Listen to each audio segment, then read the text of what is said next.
can I put my... I can introduce you. Want me to introduce you? No, that's all right. I'll Okay. just introduce myself. Right. But can I move this back a little bit, or just... Well, you can, there's a seat for you. Oh. Oh, okay, great. Good. All right. Come up on the stage.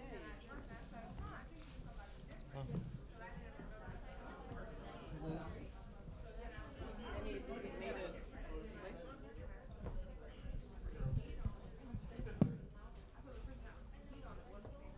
A bit louder? Where's Carrie?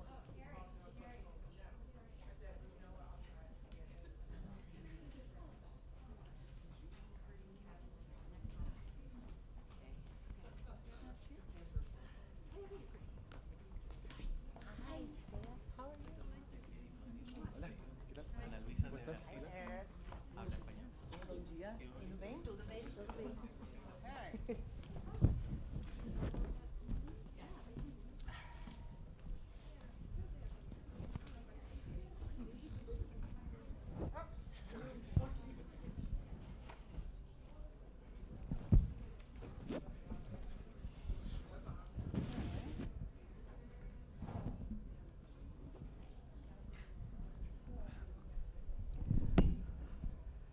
Hello?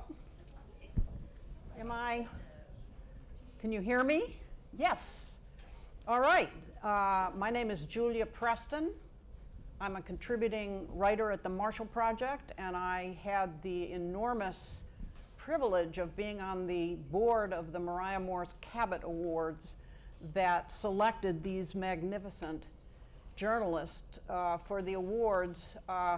And we have a special bonanza today because we haven't been able to bring the prize winners to New York for the last couple of years because of the pandemic, which some of you may have heard of. And so we have this year prize winners from 2020, 2021, and 2022, which is just an incredible bonus for everybody who is about to hear what they have to say. And so I'm just going to get started. I'll give you a brief introduction to who they are, and then I'm going to ask 2 rounds of questions, and I have questions that were provided by students from the J School, and then we'll open up to questions from the audience. The subject of our discussion today is reporting under threat of autocracy. So we're really looking at the conditions for journalists, not just where there's physical danger. I think there was a discussion about that yesterday, but we're looking at the broader conditions for journalists when you have a repressive, secretive, or autocratic state that is bearing down on the ability of journalists to practice independent journalism. So we have Laoda Castellanos, who is a prize winner this year. Over the course of her 30-year-long career, Laoda has become one of Mexico's leading independent reporters, producing consistently excellent work that demonstrates her commitment to the truth and her talent for in-depth reporting. A tireless journalist, feminist, and author of 6 books, Castellanos is widely respected for her revelatory investigations that have uncovered uncomfortable truths, including stories about the extrajudicial killings by security forces in Apatzingan in 2015. She does this challenging work as a freelancer for Mexican and US publications, documenting the underrepresented and holding leaders accountable at her own risk, which is very significant for our discussion today. Castellanos has developed a new journalistic narrative that addresses issues of structural violence, keeping issues of gender, class, and ethnicity in the forefront. She is the co-founder of Reporteras en Guardia, a collective of female reporters in Mexico who built the digital memorial mataranadie.com, which profiles journalists who are victims of murder and disappearance in Mexico. Also coming from Mexico, we have, well, actually, the way I'm going to do this is I'm going to go through the Cabot winners in reverse order of when they won the prize. So Daniel Matemala is a remarkable innovator in journalism who has managed to juggle platforms including print, broadcast, and digital, while also maintaining the highest quality of investigative journalism. Through the prism of economics, Matemala takes on business and political elites from Chile to Venezuela to the US-Mexico border. But he also shows a compassionate reportorial eye for those at the bottom of the economic ladder who suffer the most at the hands of the powerful. He's primarily a television reporter, but this is a remarkable, really remarkable body of work where he uses economic reporting to cast light on so many issues in Chilean society and across the continent. Then our 2021 winner is Mary Beth Sheridan. Mary Beth is, I don't even need to look at my notes on this one. Mary Beth has been writing extraordinary journalism from Latin America for decades. Her dedication to this region and the empathy of her reporting is legend among the press corps of people who have worked in Latin America. But I really feel, since I'm a regular reader of Mary Beth, that she has really come into her own with her understanding of President Lopez Obrador and understanding the way that the system in Mexico is evolving into a more repressive and autocratic system in this period of time. And so we are really lucky to have Mary Beth here today. Our 2020 winners are Carrie Khan, who is currently, as of the last, 4 days? 8 days. in NPR's correspondent in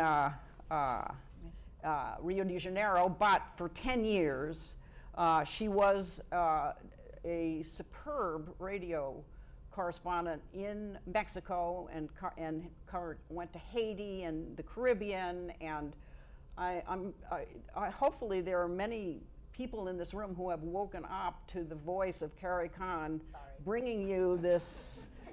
I mean, really, it's like you feel like, oh, I'm there. I'm waking up, but I'm there in Mexico. I'm hearing directly from the ground about what's happening. Her stories have this remarkable empathy and immediacy, and so we're very lucky to have Carrie.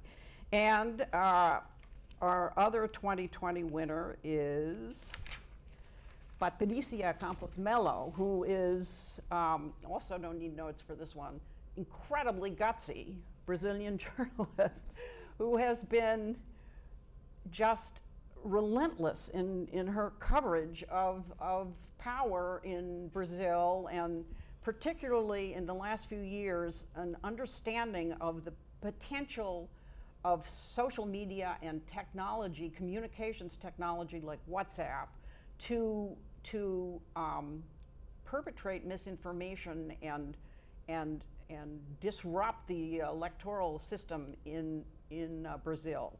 And she has, in addition to that aspect of her work, she did amazing coverage of the pandemic in Brazil, and she's just the career of courage that we've gotten from Patricia Campos Mello is really extraordinary. So this is the constellation that we have here today, and I'm going to start by asking each one of you to just describe what the conditions are that you are facing in terms of the expansion of autocracy in the places where you work, and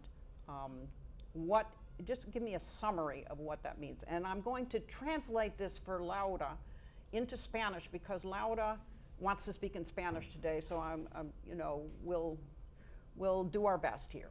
So la primera pregunta, voy a empezar contigo, Laura, y entonces la pregunta es, ¿cómo es posible que México haya llegado a un punto en que estamos viendo la muerte, el asesinato de por lo menos 14 periodistas este año. O sea, danos un resumen si puedes, no sé si esa es la palabra correcta, pero danos una idea para empezar, ¿cómo llegó México a este punto?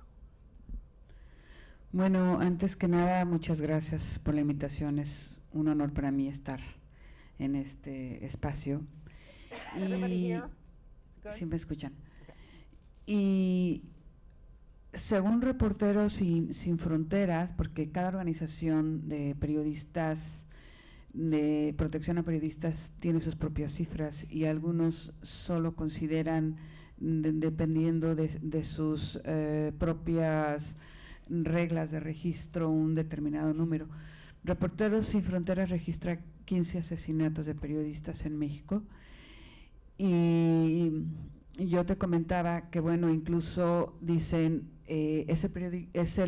México es el país más peligroso para ejercer el oficio en este momento, incluso que países en guerra como en Ucrania lamentablemente han asesinado 8 periodistas este año y en México tenemos 15 periodistas. El mes pasado hubo la desaparición de 2 periodistas. Afortunadamente uno de ellos apareció, otro no ha aparecido. ¿Cómo llegamos hasta aquí? Pues es tiene que ver con procesos de violencia estructural que no se han atendido y del incremento de la violencia organizada en el país. Y yo le llamo violencia organizada a a la violencia que se genera entre el aparato de Estado y es un entramado complejo entre el aparato de Estado, la iniciativa privada, paraestatales y organizaciones criminales. El discurso, la narrativa oficial es que la violencia surge por las organizaciones criminales y así lo han hecho creer. Y que en los 70 que hubo el discurso y la tesis de que había una guerra contra el narcotráfico, porque así se vendió desde el discurso oficial, que había 2 polos opuestos en combate y que la criminalidad rebasaba al Estado, ¿no? Y entonces que por eso se tenía que seguir una estrategia de militarización. Esa tesis, desafortunadamente, buena parte de los medios de comunicación la reprodujeron, buena parte de los periodistas la reprodujimos en un momento, hasta no caer en cuenta que realmente no era así. La criminalidad y las mafias funcionan porque hay cadenas de complicidad con los distintos niveles de gobierno. Y mientras no entendemos eso, como medios de comunicación reproducimos y centramos la responsabilidad solo en la criminalidad. Y cuando esto sucede, es muy fácil justificar que haya asesinatos de periodistas y decir, pues son las mafias o son los criminales, y de esa manera el Estado no se hace responsable para proteger no solo a periodistas, sino a personas defensoras de derechos humanos. Y entonces recorta fondos al mecanismo, no hay estrategias de protección, no hay estrategias de seguimiento, no se hace responsables a los medios de comunicación de que los periodistas vayan a zonas de riesgo a hacer coberturas. So I think maybe you can, vamos a dejarlo ahí. Voy a dar I'm going to give a very brief summary of what she said, which is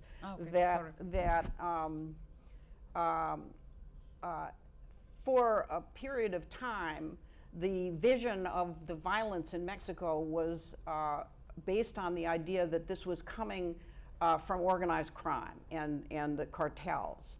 And even the journalists and the press and the media embraced that version of the events.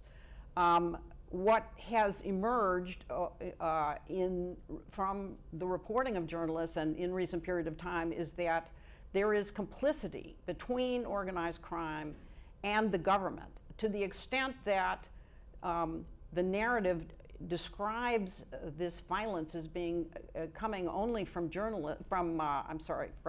from organized crime. It exempts the government from responsibility for funding mechanisms to protect the press and for investigating the violence in a serious way. So this is how we've come to a situation today where Mexico, by the account of Reporteras Sin Fronteras, is the most dangerous place in the world for journalists to be reporting at this time. So Mary Beth, I wanted to ask you, to what extent is President López Obrador and the way he has discussed the violence against journalists, his combative attitude with the press, to what extent do you think this has created these conditions that we're seeing that are so dangerous for journalists at this point? Thanks, Julia. Do you hear me okay? Mexico is in a really strange moment, I would say. I lived in Mexico. We were colleagues in the 90s, so I'm sort of recycled back in Mexico for the last 3 years.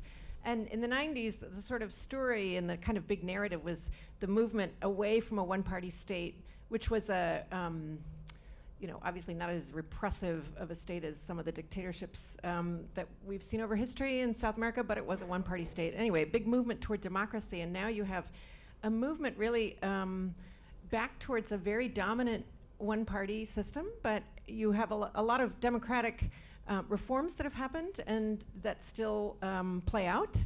But at the same time, you have a country that has this fundamental kind of one-party system that hasn't completely shifted to democracy. It's a bit of a mixed moment, I would say.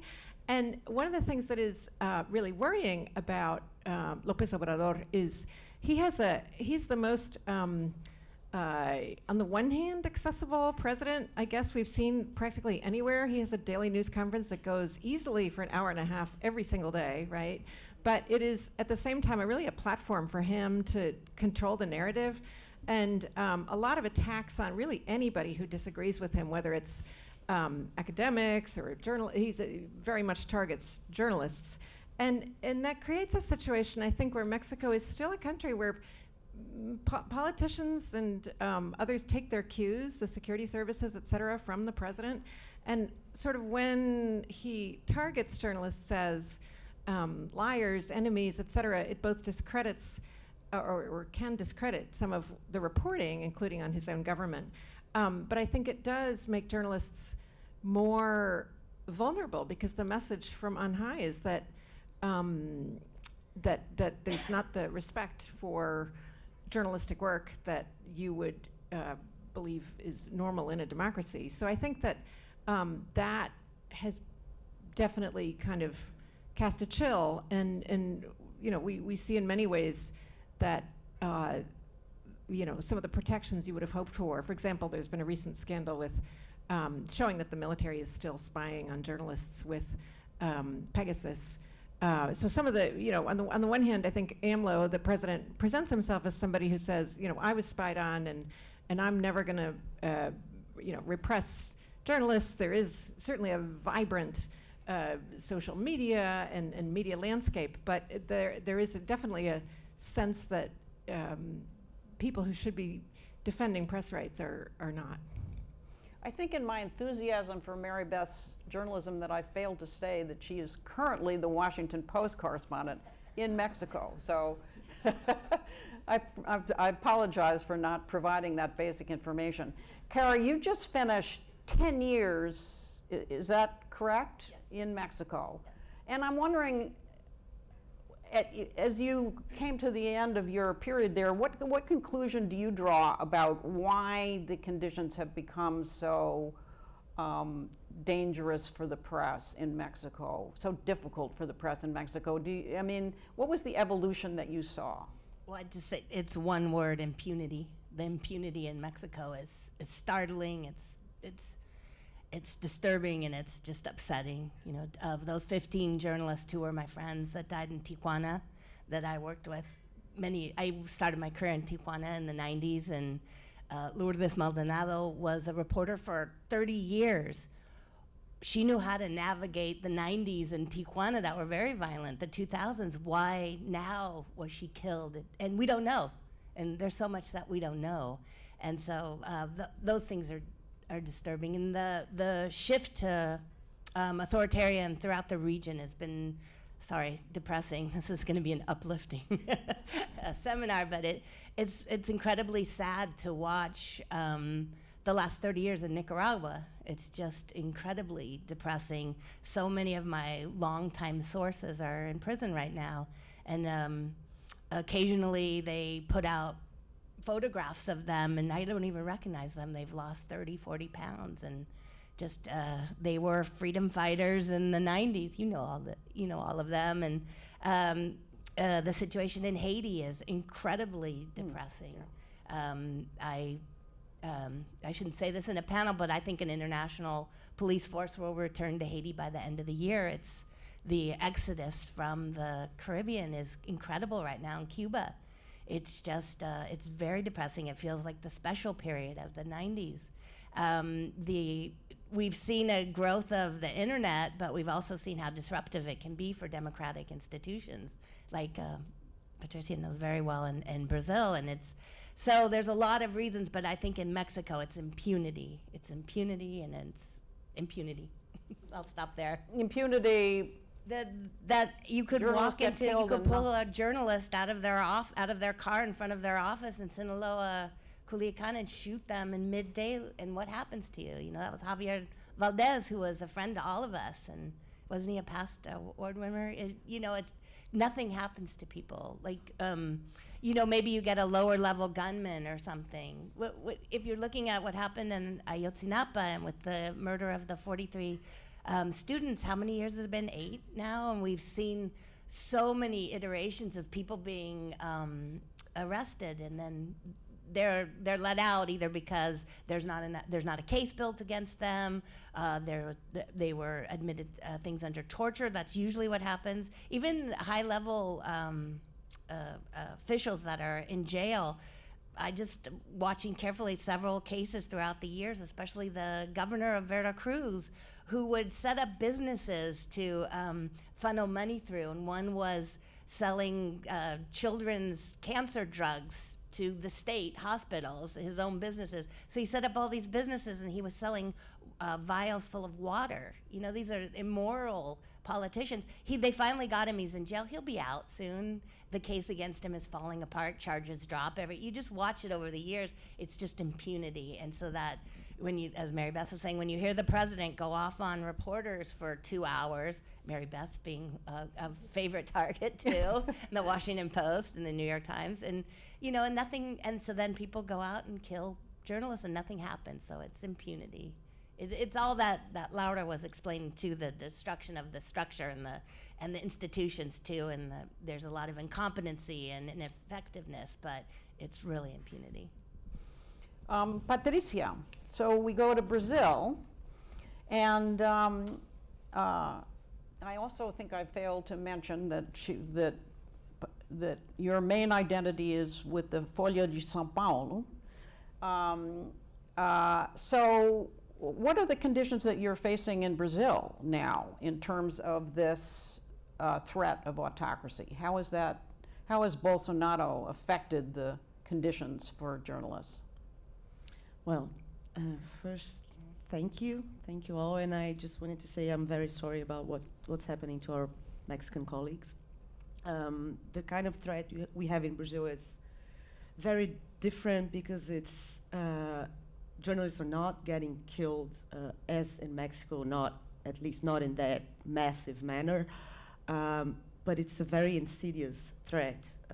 The electoral campaign that we're covering at this point it has two possible outcomes, and none of them are good. One, if President Bolsonaro gets reelected, he's already announced that he's going to increase the number of justices in the Supreme Court from 11 to 15, which means the Venezuela way, and we know where that's going to end.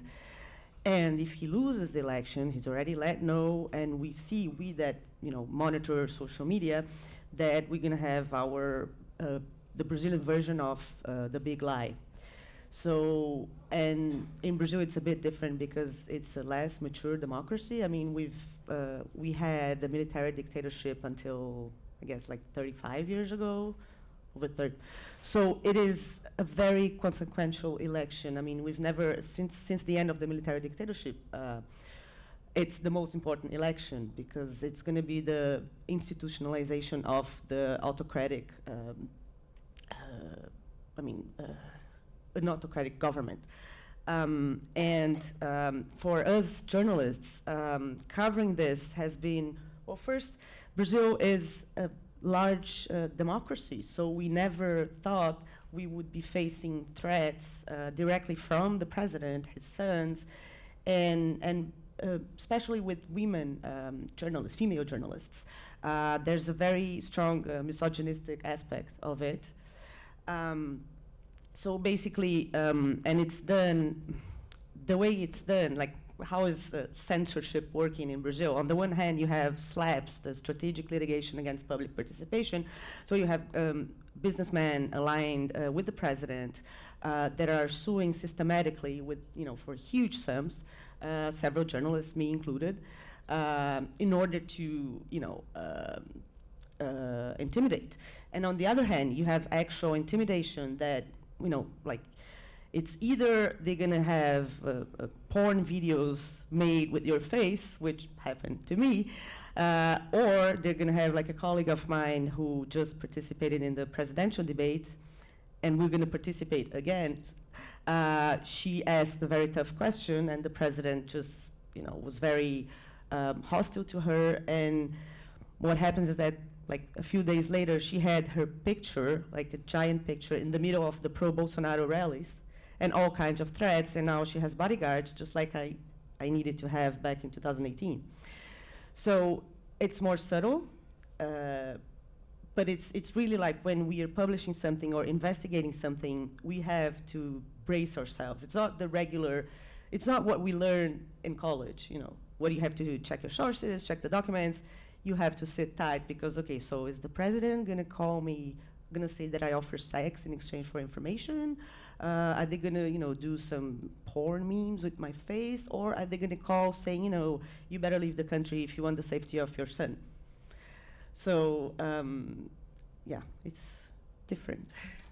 But she's being very modest, I watched you in the debate too, and you beat Bolsonaro. You gotta give her some props there. She took all the way to the Supreme Court, right? And she won. So yeah, Supreme Court still, they're appealing. I'm sorry, that was amazing. They're appealing. And the question that you asked him a tough question too, and I was just watching on YouTube, and I was all scared. You're asking him a question. It was pretty impressive, Patricia. Yeah. It's There's incredible. another debate next Sunday, so Yeah. hopefully it's. Danielle, so I'm not sure if threat of autocracy is the right description for what you are, for the environment in which you are working in Chile. Maybe tell us what, what is the situation in Chile now? Do you feel like there's, things are closing down? There's been a very dramatic political shift to a president from the left. Tell us what it's like to work in Chile right now. Thank you very much. I apologize in advance for my poor English, but I will try to do it in English.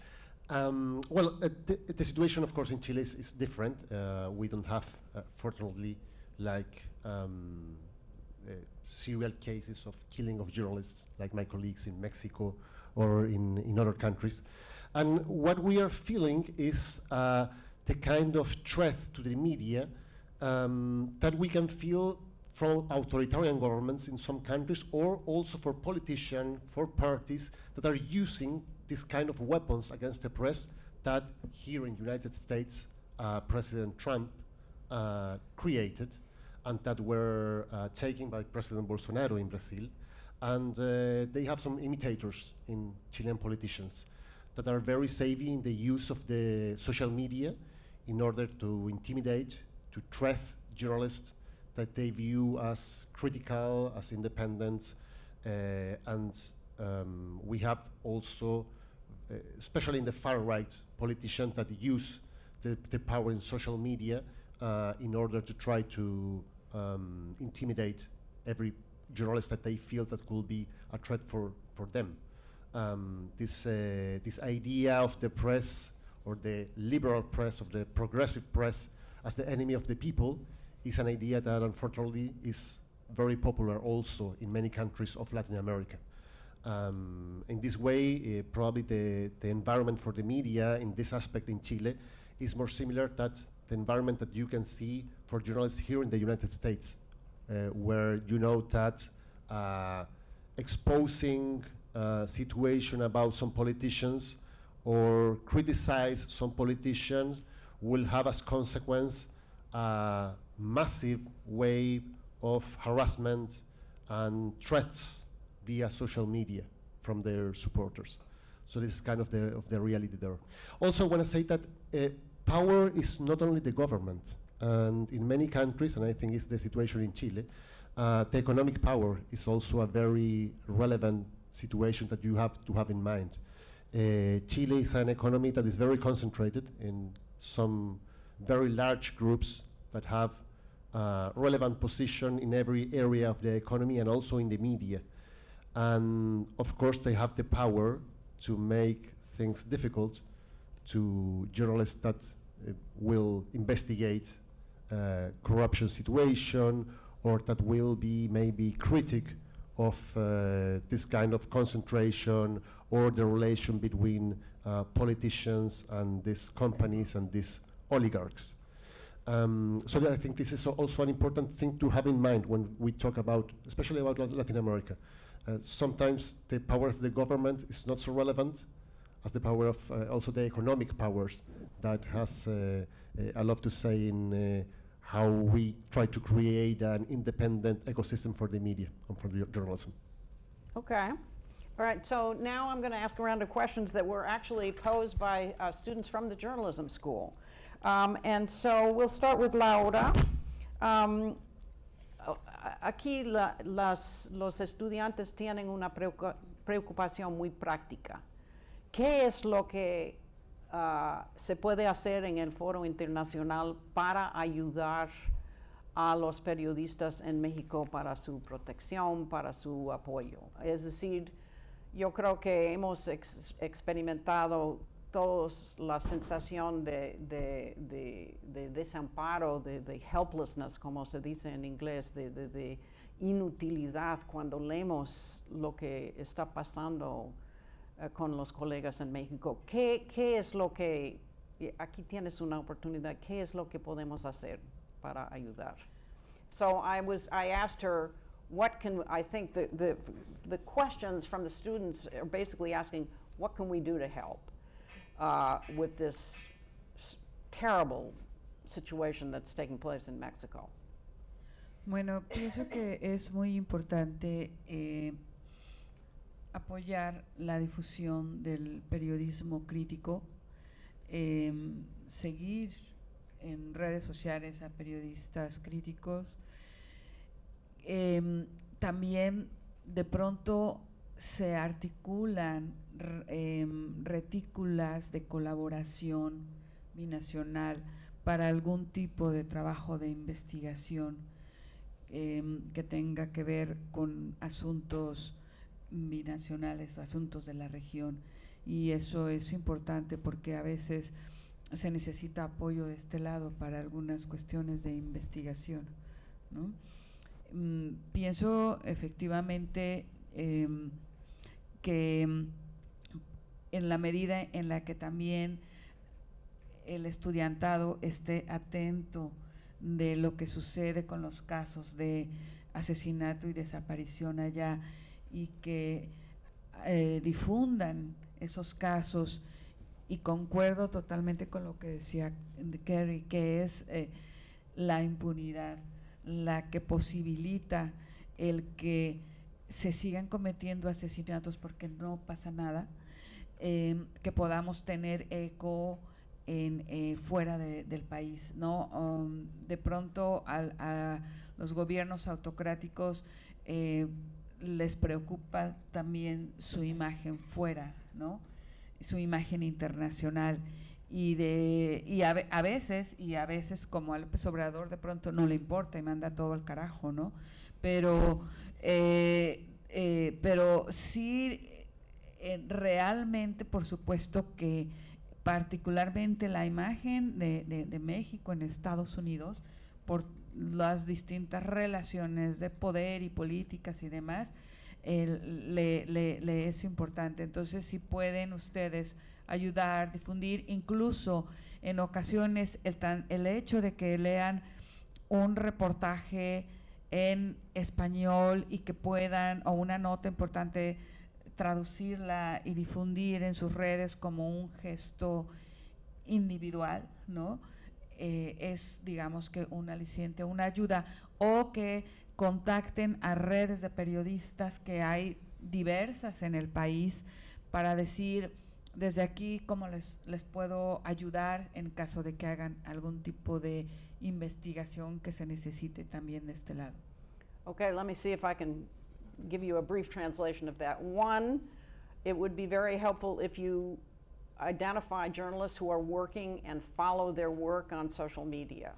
Two, there have been networks of collaboration that have developed in Mexico and in the hemisphere where journalists are cooperating on different stories, and that has been a useful way of disseminating the risk, if you want, of dispersing the risk a little bit. And anything that students can do or that the J School can do to support that kind of collaborative journalism is also very useful. Students who are interested maybe can identify specific cases of journalists who have been murdered and try, to support the investigation in some way, some fashion from outside the country. And anything that students or that the J School can do to use social media or to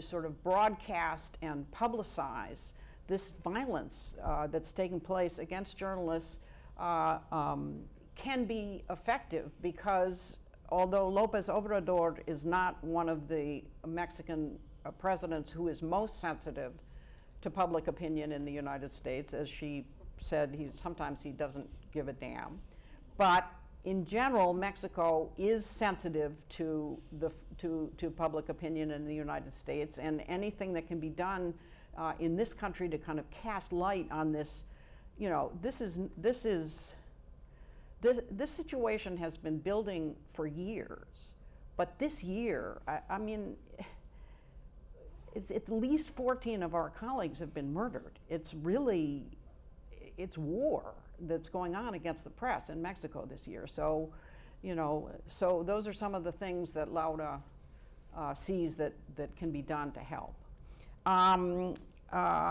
Mary Beth, there are questions about the particular situation of a correspondent for the Washington Post. Does this give you the possibility of doing stories that other people, that Mexican journalists can't do? How do you evaluate the situation of a foreign correspondent now, and particularly the Washington Post? Thanks. So I think in some ways I feel like we're very lucky in a number of ways. One is many of the journalists who are killed in Mexico are regional or local journalists. They work for publications that probably don't pay them very much. They're really reporting on the sort of essence of local conflicts, who's who, and everybody kind of knows where they live or where they work. And so it is a very sort of personal thing, and they're doing this work with very little protection. I think it's well known that there's this impunity, they get paid very poorly, et cetera. Even their own publications often don't really provide them with much help in terms of security. So, you know, my heart goes out to the local journalists who are incredibly courageous in doing this work. I would say that I do think there's an appreciation in some quarters that, you know, killing a foreign journalist would presumably bring a lot more retaliation and problems. So in that respect, presumably we have a little more security, although obviously when you go to dangerous areas, you have to be very careful because the gunman may not know that that could be a consequence, no? I guess what I would say is one of the other things that I feel very grateful for is that I think that a lot of journalists in Mexico have very little time and resources to really dig, to travel, and so on. I mean, it's a, you know, if journalism in the States is under a lot of financial pressure, I would say even more so in Mexico. So, you know, I think one of the ways in which you report in a country that's so complex and that does still have this kind of authoritarian overhang, right, is to both try to, you know, compare sort of the official and the documented with sort of the reality on the ground, and I think that produces the richest journalism. I do think that one of the great things about Mexico is there's, I actually believe, a remarkably good FOIA system that was developed as part of these democratic reforms. It actually is much faster than the US FOIA system. So, I mean, sometimes that will yield data that is messy and contradictory and so on. It's certainly no magic, you know, key, but you know, I think what when you have the time to actually, you know, sort of dig into things, you actually can. I do find, believe it or not, you know, documents can be helpful, and even things like I did a series on violence 2 years ago in Mexico, and one of the things I went to interview the head of public security for the country, and he'd written the national security strategy, and I was going to go interview him, so I thought, oh, well, here we go, very boring afternoon. I better read the damn national security strategy, which was like, you know, 200 pages long or whatever, but I thought I'd better be prepared. And as I read it, it was something he wrote during the campaign, so he was quite happy describing how bad things were, of course, blaming the prior government. But, you know, it was the first time, you know, as somebody covering Mexico for a long time, where people in the government actually described violent groups in terms that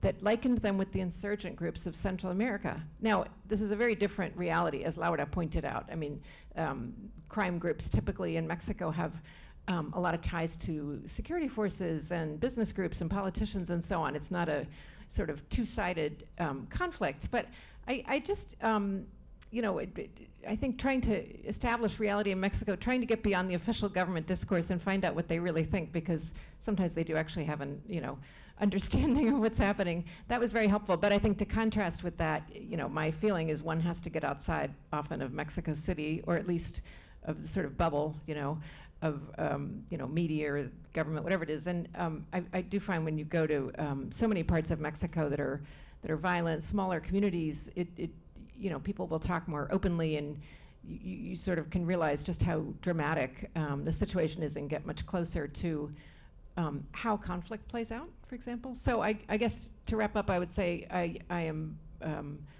very fortunate, but to have the time and the support of the paper to do that. But one final thing is I don't think I could do this without the support of local Mexican journalists who, everywhere I go, I always look up local journalists and try to understand from them, and because often they have incredible knowledge that they cannot perhaps always write about because of the danger, but you know, really an extraordinary resource. Carrie, we have a question about how, as an audio reporter, do you protect your sources? Obviously, it's hard to have an anonymous source if that person's voice is going to be on the radio. So how did you, you know, in the years of working in Mexico as an audio reporter, how did you deal with that issue of not exposing, not doing harm to your sources? NPR has very strict policies about changing voices. You cannot, we are like, wah, you hear that on some things. We don't do that. We will not use anonymous sources. I don't think I've ever gotten an anonymous source. You always have to get one name. Luckily in Mexico, people usually have 6 names. So you can use one of them and try and use like the 3rd middle name. So that's difficult. I can also turn off my recorder. I can walk outside of a place and then say, this person just told me this, this, and this, and I can't record them. I give very few details. I just remember recently, and I was in Cuba, and the lines at the Panamanian embassy are huge because Panama was giving transit visas to other countries, and nobody would talk to me there. It was very difficult. And one lady, that's what I did. I just went over in the corner and described things. So there are ways to get around it. But I just want to echo one thing that Mary Beth said. Like, I could never have done my reporting without the Mexican reporters everywhere in Mexico, and they are just an amazing, diligent. There's bad reporters everywhere, but they're just, I found just the most diligent. Just have that what do you call it? Just that zeal for wanting to be a reporter, for all the ideals why we got into us. They're very idealistic, very hardworking, very generous, and I just shout out to all the Mexican reporters. It's just a terrible time now in Mexico, especially in small towns and capital cities. It's heartbreaking, but they're just brave and wonderful. Patricia, so you've done a lot of thinking and reporting about the impact of technology on the process of government, but also on the process of journalism. Talk a little bit about that. How do you, by technology now we're talking really about social media and like WhatsApp and the media that you have really looked at. How has that affected the journalism, do you think? I think at this point, and I'm going to talk about Brazil, there's like a parallel information ecosystem, which is very unfortunate. After 4 years of a government saying day in, day out that you cannot trust mainstream media, you cannot trust the newspapers, you cannot trust the TVs, people are getting most of their political information from junk news sites, like random sites that pretend to be news sites, and they're actually propaganda or pure disinformation. Social media accounts of the president, his sons, and his allies, extreme right-wing bloggers and YouTubers. And how do we deal with this? How do you puncture this bubble? Because so far we have not, we're trying to figure out how to explain or, see, this is different. We are at least trying to be balanced, and, when we make the mistakes, we admit to them, and eventually we pay for them. This is professional journalism, and this is not. For instance, one of the things that is circulating widely since yesterday is the former Minister for Human Rights in Brazil, who just got elected senator and is very likely going to be like the Speaker of the Senate, like the equivalent position, a Brazilian version of QAnon, which is basically, she said that 4-year-old girls were being enslaved and trafficked sexually, and they got their teeth removed so that they would not bite during sex. And and that newborns were being raped.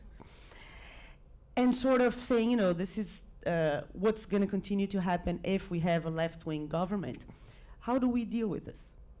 Do you correct? Or while correcting, are you amplifying it? And how do you get to the people who actually believe this stuff? Because these people, for them, they might say, yeah, I know WhatsApp information is not really trustworthy, but, newspapers are biased anyway, because they got convinced, right? So I guess I don't have a very good answer for that. We're all trying. Yes, fact-checking is hugely important, but we know it's not getting to the people who actually have to read, and sometimes they don't really care. So how do you get to reach the people who actually disregard facts? And how do we, like, I think these elections, I remember I spent months writing about how disinformation against polling institutes was very bad, and how people were getting really wrong information. And then there's the first round, and the polling institutes got everything wrong. What do you say to that, right? So I guess I don't have an answer. Sorry. Danielle, you're a television reporter primarily, right? CHV Noticias, CHV? Televisión Noticias. Okay, yeah, okay. And so, and a lot of your work involves confronting, as you were saying, not so much government power, but also economic power. And particularly in Chile, this is a very serious establishment that is used to protecting its own interests. So the question we have is, how do you, as a television reporter, how do you manage that? How do you get the information out of private business and private establishments? And particularly, for example, how do you deal with confidential information and confidential sources? How do you protect your own information flow? Yeah. Well, as I said before, like the economic powers in Chile are very concentrated, and they also have a lot of power in the media. We have like 4 relevant television networks in Chile, and 2 of them are property of great economic groups that also have relevant position in banking, in banks, in mining, and in other position of the society. There's Televisión, that is from an American company that give us a lot of independence, because when the owner is far, far away, you have more space to do things. And when they phone from Santiago to New York to say, okay, there's some journalist that is doing like difficult questions, probably they will not answer the telephone. So it's kind of a way to have more peace in our work. I don't think it's the ideal thing that we have to be from a foreign owner to be independent, but it works. In practice, it works, and it's a good thing. And the other media is a public station. And the newspaper, we have 2 newspaper chains, and both of them are also property of larger economic groups, including the one where I write op-eds every Sunday, that is La Tercera. So it's a situation in which you have to work in an environment that is obviously not easy. But I think that journalists has the freedom in Chile to try to understand situations and try to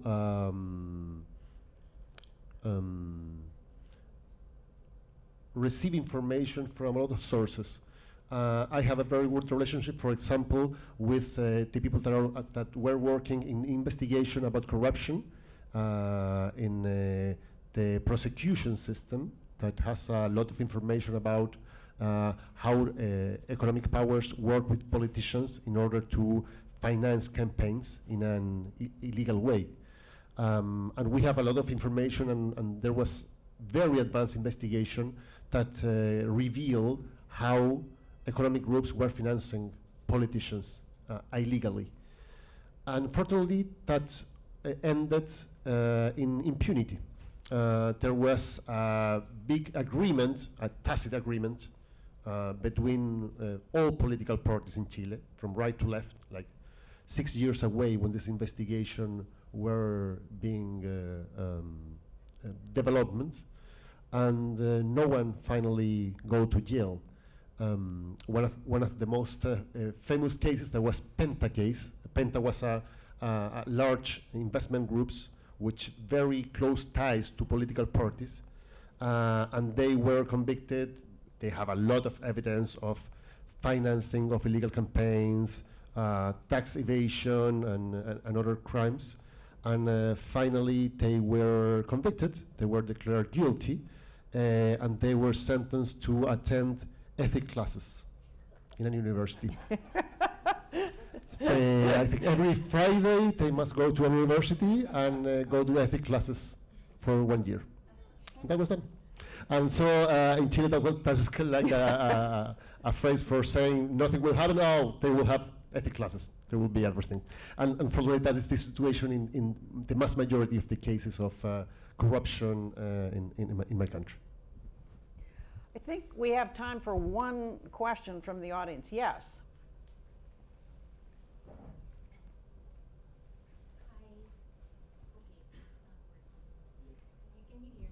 No. Hello, very Yeah, good. there we go. Hi, thank you so much for sharing your experiences with us. You were all inspiring. So my question is, how do you keep going? Oh, I'm so sorry. I forgot to introduce myself. My name is Irish and I'm from the Philippines.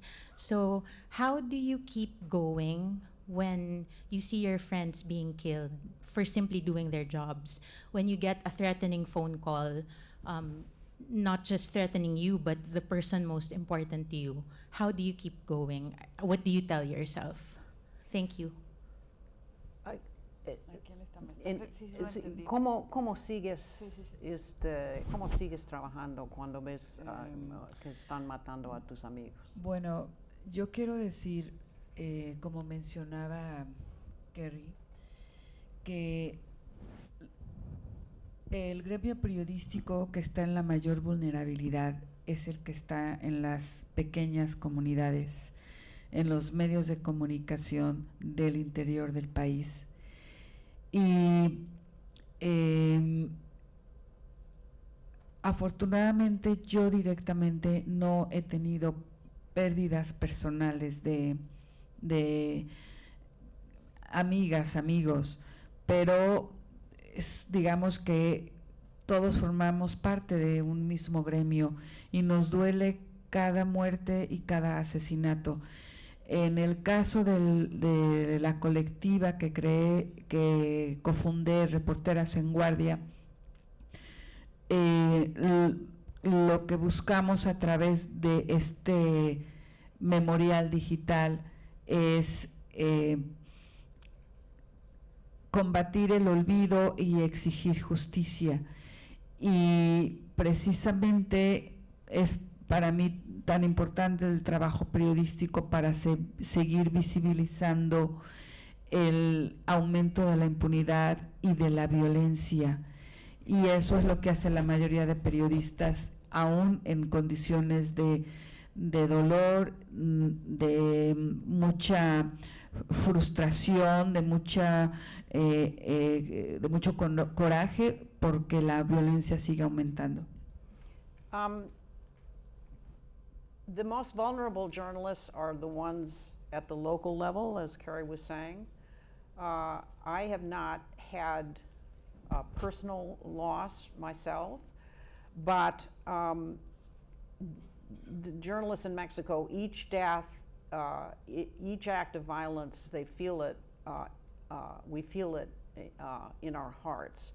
One of the reasons that we founded Reporteras en Guardia is to create this digital memorial for the journalists who have been killed or disappeared. And this is to make combating impunity a collective responsibility, and to resist impunity, and precisely continuing to report about this violence is part of what journalists have to do in order to confront it. Can I add something? Yeah, go ahead. For journalism students here, I would just say it's really hard. And like when you ask the question, I start sweating and I get emotional. It's really hard. But what Laoda said, just show up. Don't stop. Keep trying. Get the stories out. We work for international news organizations that are tired. The public's tired of hearing, oh, surprise, Mexico, there's more murders, there's more impunity, but just keep reporting it, push against your editors to keep reporting it. They'll say, well, what's different from this case than the other case? Well, it's a lot different.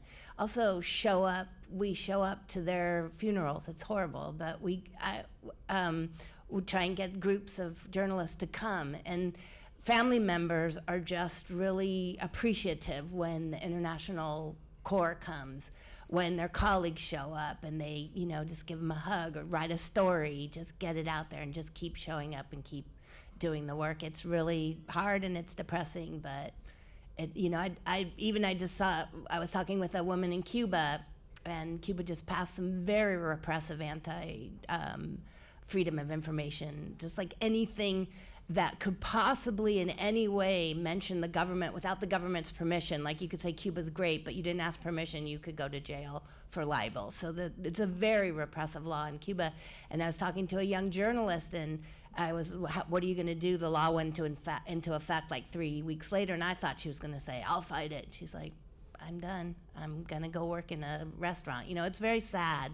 And so just really help them, and journalists that are out in the provinces that can't report stuff, help them to report stuff. I go and I always try and hire a local fixer and just pay them some money from NPR to help me, or just, you know, just somehow help them to continue to keep going and just keep showing up. I think that's, we're at time, I'm sorry.